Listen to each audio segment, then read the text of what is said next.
Jean and Terry are both strong women. What do you think are the best and the worst characters of they?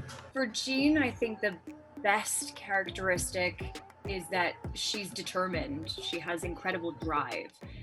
And the worst is that she's naive and previously hasn't been that interested in becoming less that way. I think for Terry, probably her best characteristic is also her worst, depending on how you look at it.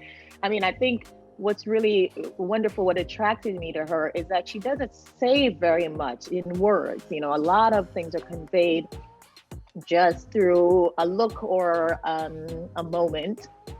But I also understand that for other people that might be frustrating, and it's definitely frustrating for Jean to experience. But there is strength in Terry's silence. So for Terry, it's the best thing about her, but probably for Jean, it's the worst thing about Terry.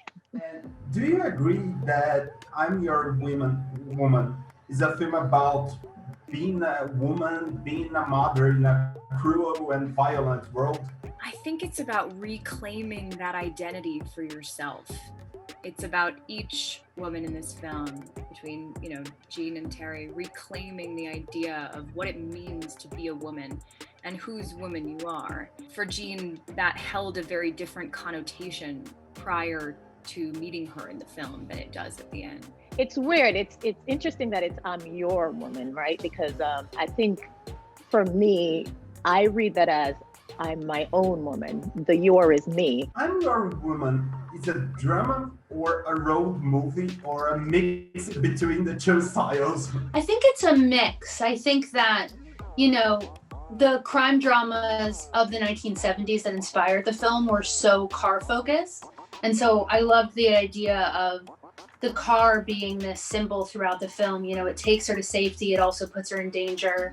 The beginning of the film, she's in the back seat. At the end of the film, she's in the driver's seat. And so just what the car means to American 70s cinema and also to Jean's journey throughout the film.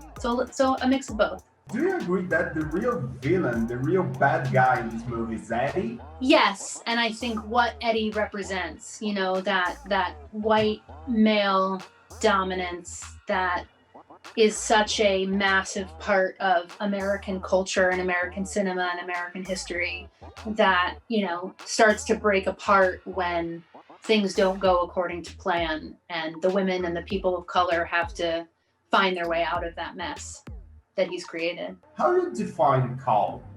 Is he a hitman or a husband and a father trying to protect his family? I think he's a bit of both. I mean, I think in the past he's done some pretty gruesome things, but I think he's made a change. So I think right now he is a family man. He is trying to protect his father and his kid and his wife. He's completely made a 180 degree change in his life. And it's really unfortunate, but yeah, in this film, we see him get dragged back into his past. It teaches him a lesson. It's like a last bite. But yeah, that's a good question. I think he is right there on the precipice.